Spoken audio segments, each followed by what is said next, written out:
And we are back. Thank you for joining us. This is the InfoWars Nightly News. Once again, I'm your host, Darren McBreen.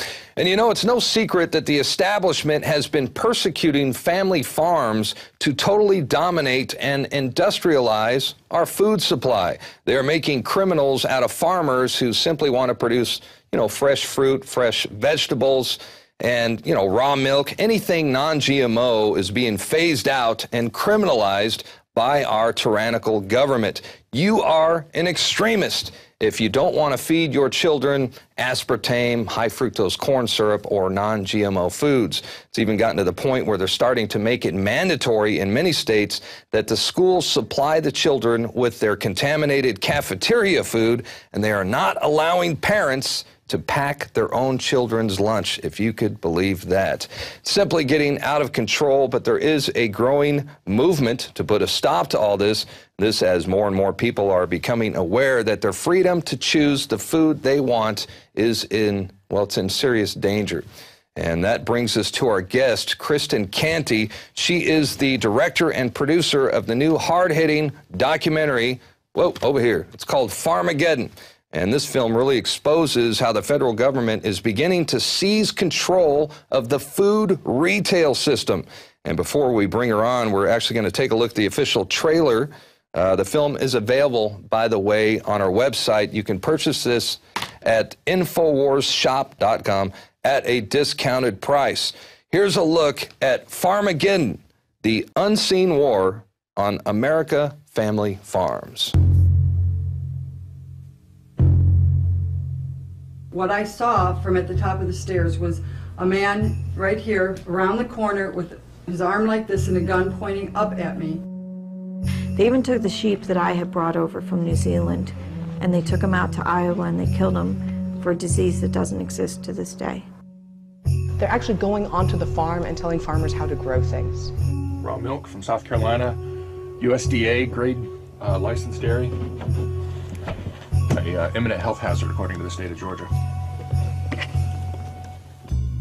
They came with the director of milk control, the assistant director, and our inspector.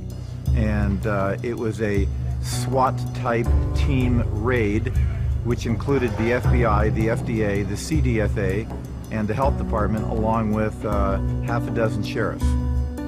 We were just recently raided again for the third time, 6:30 in the morning. Knock on the door and my kids again ousted from their bed. And they all came and pretended they were just going to do an inspection, and then they did a seizure. They terrorized the children, took the farmer away in handcuffs. It is alarming these days to hear more and more about what's happening with farmers and certain restrictions, and they're running into trouble with the government when the people who are producing sort of the most unnatural processed foods are just running along producing all that stuff. The only option consumers will be left with is the grocery store chains buying from these huge processing plants. Energy doesn't win, the farmer doesn't win, the birds don't win, the eater doesn't win. Nobody wins in that system. There aren't a lot of advocates right now for sustainable farming and organic farmers within our government, and I'm hoping that the public pressure and the support of local foods is starting to push change. Smile for the camera. Some terrible things are happening out there. America, wake up. I mean, these things are starting to happen, and if we don't have a huge outcry, it will continue to happen.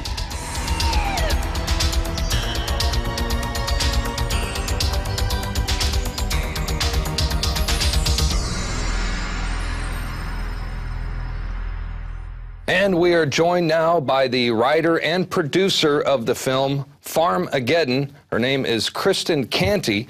And Kristen, thank you for joining us today. I watched the film for the first time last night. It was, I'm very impressed. It was very professionally put together. I think it's an awesome tool to wake people up. But tell us a bit more about the film, why you decided to make it, and maybe some of the highlights of the film as well. Sure. Thank you so much for having me. I guess I'll start from the beginning, from my son and why I made the film to speak to food freedom. So I guess I'll start from the beginning and tell you about why I choose to eat this way, why I choose to eat off the farms. And that's because my son, when he was 4 years old, he was completely ridden with allergies and asthma. Doctors told me that he was allergic to grass, dust, every kind of animal, every kind of pollen, bees. And so he had an asthma inhaler, and he was up all night long screaming all the time that he couldn't breathe. He'd be wheezing, and doctors kept giving me stronger and stronger medications for him. No, and I remember hearing that it was so bad that you couldn't even have carpet in your house or curtains in your house. That's how bad his asthma and allergies were?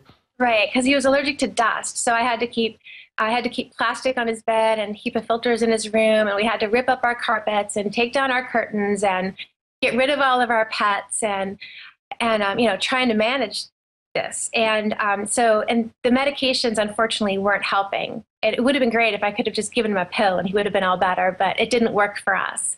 So luckily I met some naturopath doctors and a chiropractor who convinced me to take him off the medication and try unprocessed foods, try really working on his diet. And so I started doing a lot of research, and I was very lucky to find the Weston Price Foundation online, and there were a lot of compelling stories there about people that had been healed of their allergies when they started consuming unpasteurized milk from local farms.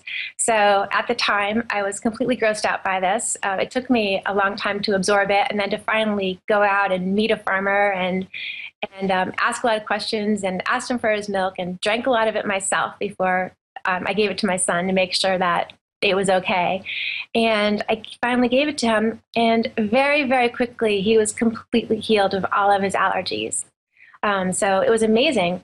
So we continued to eat this way. We joined 3 co-ops, a milk co-op, a dairy co-op here in Massachusetts, and a meat co-op and a vegetable co-op. I belong to a community-supported agriculture, CSA, where you pay up front. That helps the farmers, with their cost of seeds, and you get you get a share of what they produce over the summer weekly. So explain a little bit more about that. This is where you guys get together, like certain people in your community. You get together once a week. The farmers bring in the local food, organic food, to a central location, and you guys divvy it up and take it home. Is that how that works? Yeah, exactly. The food is delivered to a central location. Mm-hmm. Every CSA is different. It's sometimes for the vegetables, usually you just get what was picked that week. Sure. And for other foods like meat and milk, you place your order, and you place a specific order and go pick it up in a central location. So this worked out. This has been working out great for us. And a few years ago, about 3 or 4 years ago, I was asked, I've always been supportive of farming organizations, of Northeast Organic Farmers Association, and they asked me to have a fundraiser for them along with the Farm to Consumer Legal Defense Fund. And I didn't know what the Farm to Consumer Legal Defense Fund did. When I went to research that, I found out that they were defending for free all of these farmers around the country that had been raided for having co-ops, having these private clubs, and for providing fresh milk to willing consumers, none of whom ever got sick. And this is what got you interested in starting to start thinking about making the film, right? You're witnessing these raids, hearing about these raids. Tell us about some of these raids and how far, some of the worst raids that you witnessed and that you heard about. They're all bad. I don't know if I could single out a worst. One of the ones that's kind of along the lines of what we're talking about right now is the Omana Storehouse in LaGrange, Ohio. A woman in my film, Jackie Stowers, she found 40 Amish farms around her area in Ohio that had no way to get their product to market. So what she did was, it was a great idea. She decided with a few neighbors that one week she would go out to all of these farms and get eggs, meat, produce, unsprayed vegetables, whatever, and bring it back to her house, and her neighbors would come pick it up. And then the following week, another neighbor would go out. So they were sharing transportation, and sharing the time in order to get the food back to a central location and picking it up. And unfortunately, the Ohio Department of Agriculture caught wind of this, and their response was to go in with, I think, as many as 11 armed agents.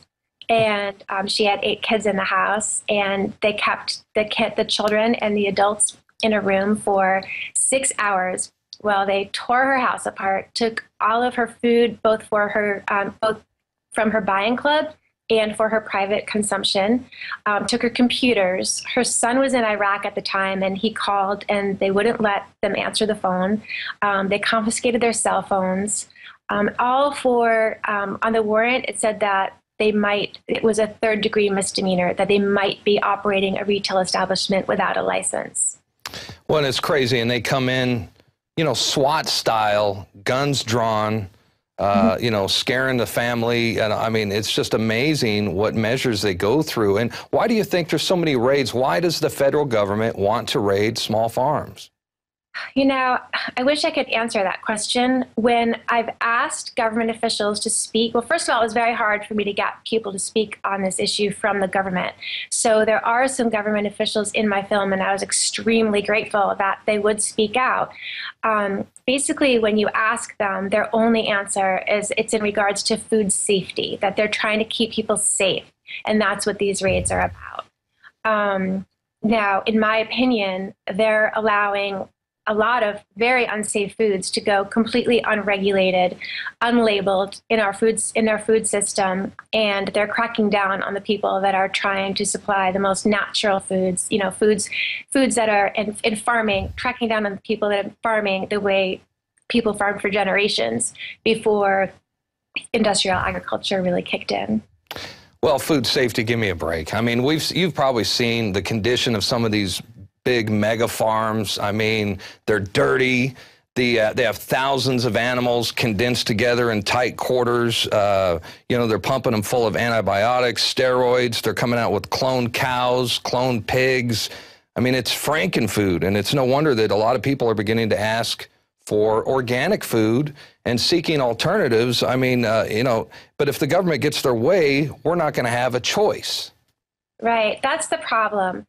Is that as people learn what's really in their food and how their food is being produced, they're trying to turn away from that. And so they're meeting more and more. We're finding these local movements and these food co-ops and these private buying clubs.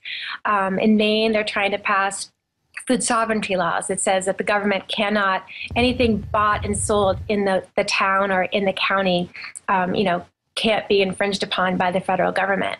I find it very sad that they find a need that they have to do that, because our federal government should not be down on our local food system. Well, yeah, agreed. Now, what about, tell us about in Venice, California with Rossum Foods. What went down there?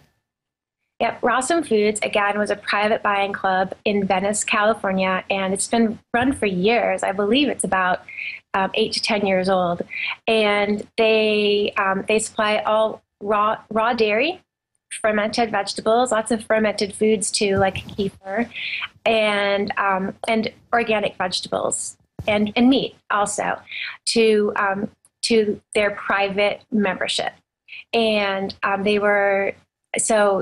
it was just a nice open-air market in Venice, California, but it was private. You had to have a membership. And the federal government went, well, it was, I think as many as 7 agencies went in there and raided them, took all of their food, put the owner in handcuffs. And this happened, I think the third time was just a few weeks ago, where they took the owner and one of the former suppliers, Sharon Palmer from Healthy Family Farms, and threw them in jail. They weren't treated very well at all. I think that they were in jail for about 10 days. I think Sharon, the farmer, was in jail for even longer. And this is all, again, nobody ever got sick. This is all a private club. And this is all because they said they didn't have the proper licensing. Well, as you were making the film, did you have friends and family that were just like, hey, this isn't happening, this can't be happening? And then when you finished the film and they got a chance to see it, did it make believers out of them? Did you change anybody's minds after seeing the film? Yeah, you know, the odd thing is that that's why I had to make the film, because I was trying to get this issue publicized. I was calling mainstream media and trying to get other documentary makers to make a film about this. And people didn't believe me. But, you know, there's been a big difference between when I started the film and now that I've finished it, because I feel like more and more people are waking up and they're not as surprised as they, for the most part, they're not as surprised as they were a few years ago that this is occurring. Sure, sure.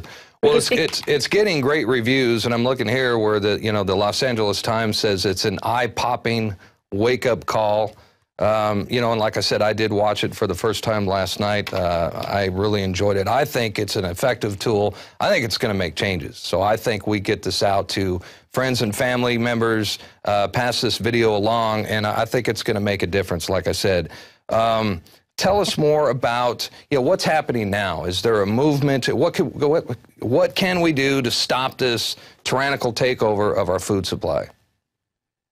It's state by state right now. The FDA is having monthly meetings with your state health departments, and I think these conversations are called Healthy People 2020. And it seems to me that the main goal in these conversations is to regulate the small farms. So, basically, number one, you can get involved with your state legislature to make sure that, to alert them of this, to alert them of the plight of the small farmer in your state right now. Inform groups, form large, at least a small group and large groups if you can, and go meet with your representatives and tell them your concerns. Find out what is affecting your farmer in your state or your co-op in your state, and go talk to your state representatives.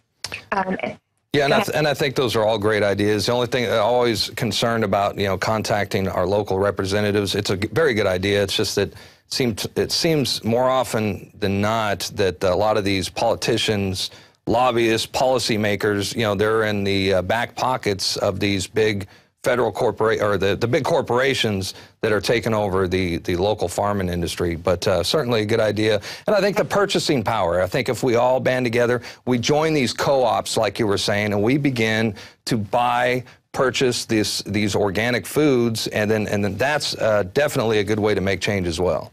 Right. Keep your farmer in business while we're fighting. That's right. That's right. It's very true that that most of the representatives are in the pocket of big ag, but the numbers can help. So if you just try to get the numbers up there, I'm hoping that it can make a change.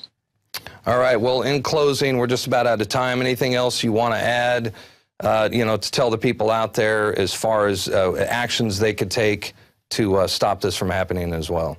Yep, the Farm to Consumer Legal Defense Fund is a great organization that you can become a member. If you get in trouble in your co-op, they'll help defend you for free.